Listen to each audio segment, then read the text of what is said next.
আমাৰ ঘৰত কিবাকে অকণমান গাখীৰ ফাটিলে সেইটো যে সদায় গল্লা বনিবই। চ' এয়া অকণমান গাখীৰ ফাটিছিলে, আকৌ অলপ ভিনেগাৰ দি পেলাই ভালদৰে ফটাই ল'লোঁ, অকণমান গৰম কৰি ল'লোঁ আৰু এতিয়া চেকনিৰে চেকি পেলাই উলিয়াই লৈছোঁ আৰু এখন নৰম কাপোৰত এইখিনি লৈ লৈছোঁ।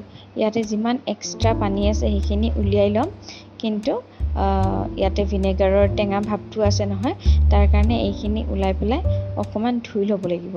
মানে এইটো পানীটো গুচাই পেলাই আকৌ মই পানীৰে অলপমান ধুই দিম। এয়া চেপি ল'লোঁ, কিন্তু এতিয়া আকৌ এবাৰ পানীৰে ধুই লৈছোঁ যাতে ভিনেগাৰৰ এইটো টেঙা ভাৱটো গুচি যায়। এক্সেছ পানীবিলাক গুচাই পেলাই এতিয়া এইটো থাল এখনত উলিয়াই লৈছোঁ আৰু হাতৰ তলিলে এতিয়া ভালদৰে পিহি আছোঁ।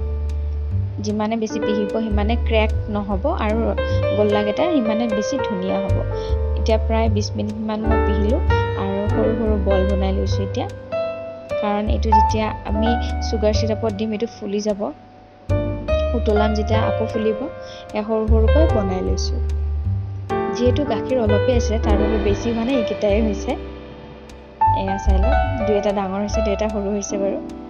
এতিয়া ইয়াতে মই চুগাৰ চিৰাপ বনাই লৈছোঁ, পানী বেছি লৈছোঁ আৰু চেনি কম লৈছোঁ। 10 চামুচ চেনি লৈছোঁ আৰু 2 কাপ পানী লৈছোঁ। এইখিনি ভালদৰে উতলাই ল'ম। এয়া উতলি আছে। ইয়াতে মই ইলাইচি দি দিছোঁ, সৰু ইলাইচি নাছিলে তাৰ বাবে ডাঙৰ ইলাইচিৰ এফাল দি লৈছোঁ। আৰু যেতিয়া এইখিনি ভালদৰে উতলিব তেতিয়া মই ইয়াতে গল্লাকেইটা যে বনাইছিলোঁ সৰু সৰু সেইকেইটা দি লৈছোঁ। আৰু মই এক্সট্ৰাকৈ চুগাৰ চিৰাপ অলপ বনাই পেলাই য'ত চেনি অলপ বেছি দিছিলোঁ, চেনি আৰু পানী সমানে দিছিলোঁ, সেইটো দি পেলাই মই এক্সট্ৰাকৈ ঠাণ্ডা হ'বলৈ ৰাখি দিছোঁ। কাৰণ সেইখিনি ঠাণ্ডা হ'লেহে আমাৰ ইয়াতে যেতিয়া গল্লাকেইটা ৰেডি হ'ব সেইখিনি চুগাৰ চিৰাপত ঢালি দিব লাগিব। এতিয়া মই ইয়াতে ঢাকোন লগাই অকণমান এয়াৰ পাছ হ'বলৈ দি ঠিক এনেদৰে ৰাখি থৈ দিছিলোঁ। এইখিনি আমি বহুত দেৰি সিজাব লাগিব, প্ৰায় আপোনাৰ আধা ঘণ্টামান লাগি যাব এনেধৰণত।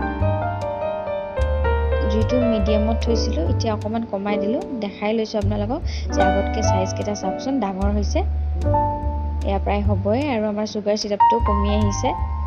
এইটো প্ৰথমৰটো, যিটো আমাৰ নেক্সট চুগাৰ চিৰাপ থাকিব সেইটো মই অলৰেডি বনাই মেলি ঠাণ্ডা হৈ গ'ল।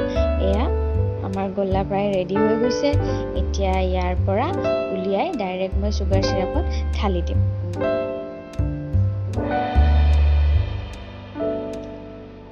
এয়া আমাৰ গল্লা ৰেডি হৈ গ'ল। চাইজকেইটা দেখিছে নহয়, ডাঙৰ হৈ গৈছে।